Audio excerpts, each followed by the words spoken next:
जुलाई माह से दिसंबर 2025 तक मकर राशि के लोगों के लिए कैसा समय रहेगा। यानी कि साल के ये जो आखिरी 6 महीने हैं, ये आपके लिए किस तरह के परिवर्तन लेकर आए हैं। जय माता दी दोस्तों, आप सभी का स्वागत है हमारे YouTube चैनल में।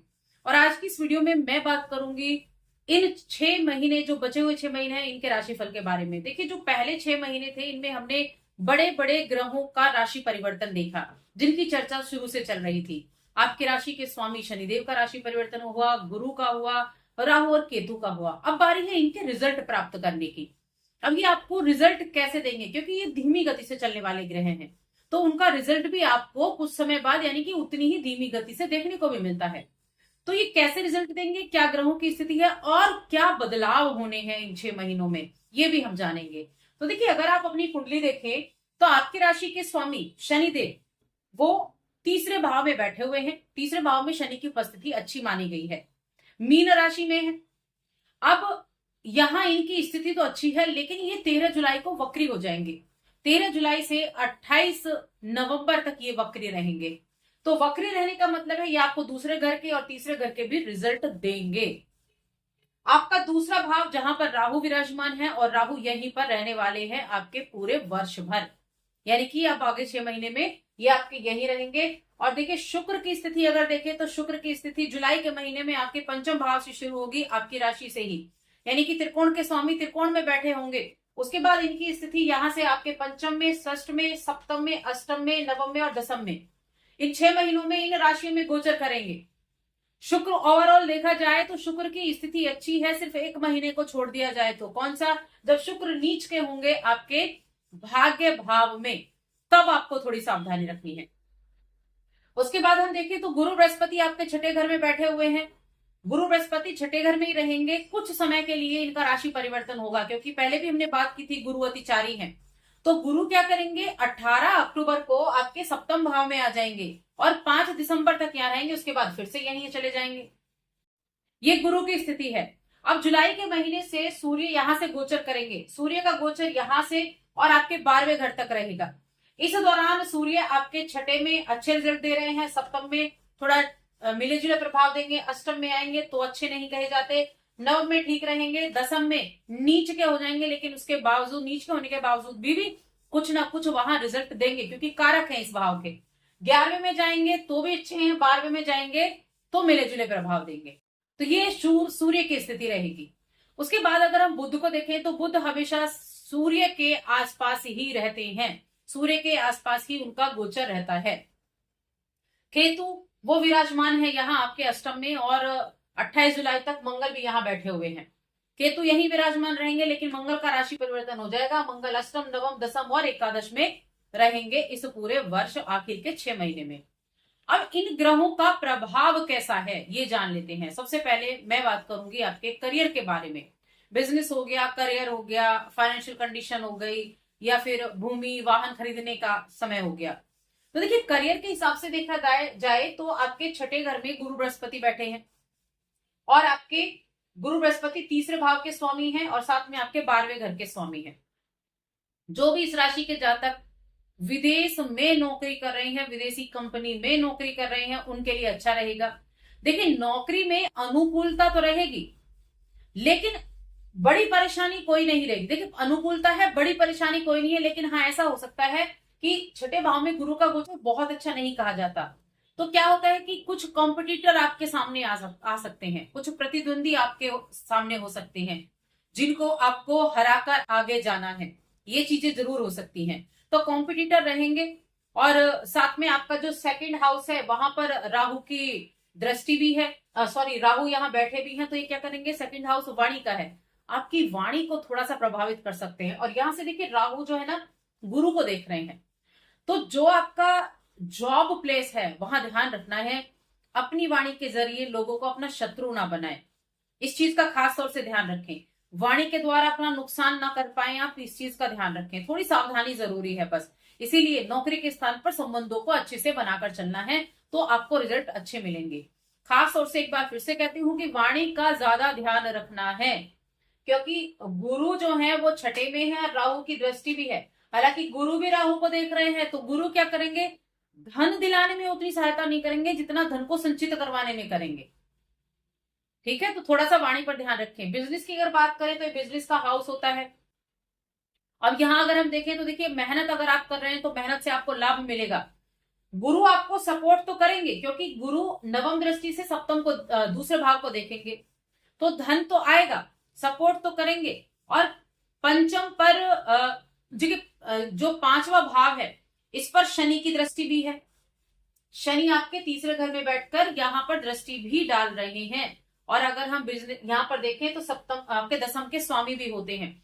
इसीलिए व्यापार में परिणाम अच्छे मिलेंगे, लेकिन मेहनत ज्यादा करनी पड़ेगी।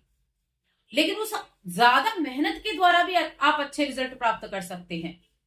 सबसे बड़ा जो आपके लिए यहाँ रहने वाला है कि एक तो शनि की, पहले जब शनि यहाँ थे तो दृष्टि यहाँ थी, अब शनि जो आपके तीसरे घर में है, तो आपको भूमि भवन के द्वारा भी लाभ मिलेगा, रियल एस्टेट के द्वारा भी लाभ मिलेगा, और अंतिम 3 महीनों में ज्यादा मिलेगा। अंतिम 3 महीने जो होंगे वहां आपको भूमि भवन के द्वारा रिजल्ट मिलेगा, कोई भूमि खरीद सकते हैं, और साथ में वाहन आदि की भी खरीदारी आप कर सकते हैं इस समय में। लेकिन अंतिम 3 महीनों में ज्यादा आपको रिजल्ट मिलेगा, क्योंकि गुरु भी क्या करेंगे, गुरु सप्तम में जाएंगे कुछ समय के लिए, 18 अक्टूबर से 5 दिसंबर।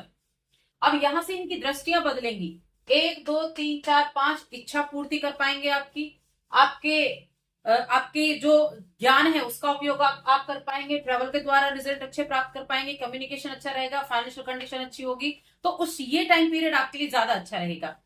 और गुरु यहाँ पर धन संचित करने में आपकी मदद करने वाले हैं। जो आपके पास धन है उसका अच्छे से इन्वेस्ट करना। विदेश से जरूर अच्छे लाभ मिलेंगे, विदेशी कंपनियों से अच्छे लाभ मिलेंगे, विदेश से व्यापार में अच्छे लाभ मिलेंगे। बिजनेस की अगर हम बात करें, देखिए तो गुरु सपोर्ट करें, बिजनेस की हमने बात कर ली, फाइनेंशियल कंडीशन की हमने बात कर ली।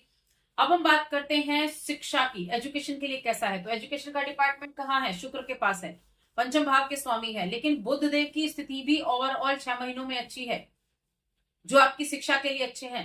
तो 6 हाउस में गुरु बैठे हैं, तो ये कंपटीशन के लिए अच्छा है। जो भी कंपटीशन की तैयारी कर रहे हैं, कंपटीशन में आगे आने वाले समय में बैठने वाले हैं, उनके लिए अच्छा है, उनको अच्छे रिजल्ट मिल पाएंगे।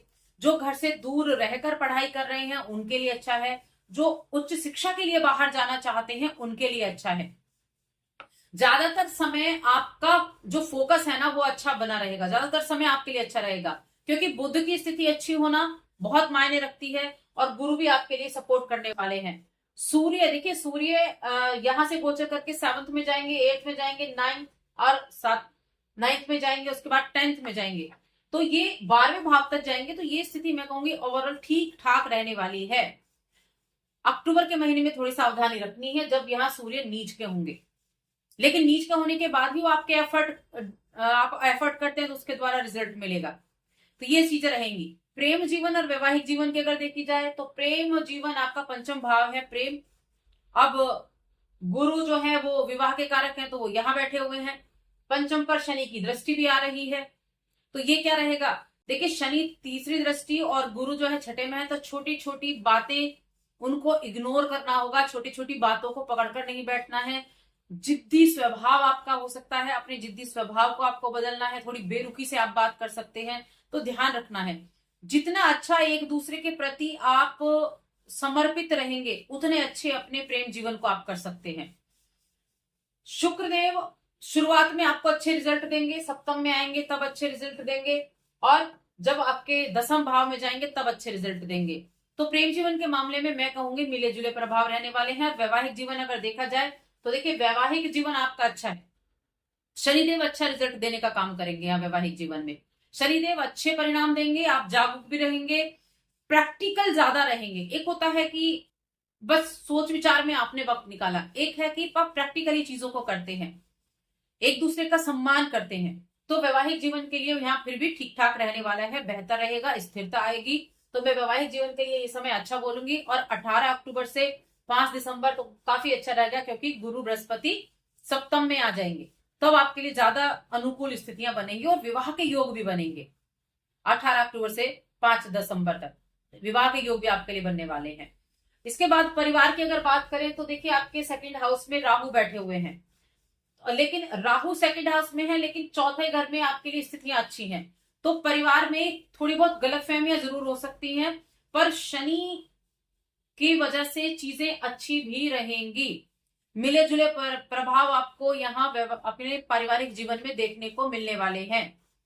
परिवार भाव का स्वामी देखिए, एक तो शनि है, शनि की स्थिति अच्छी है तो शनि ठीक करने का प्रयास करेंगे। वाणी कर यहाँ पर भी थोड़ा सा ध्यान रखें, कुटुंब के साथ ऊंची वाणी में बात ना करें, कुटुंब के साथ थोड़ा अपने रिलेशंस को बेहतर बनाकर रखें, थोड़ा अपने अहम पर थोड़ा कंट्रोल करके रखें, तब आपके लिए स्थितियां अच्छी रहेंगी।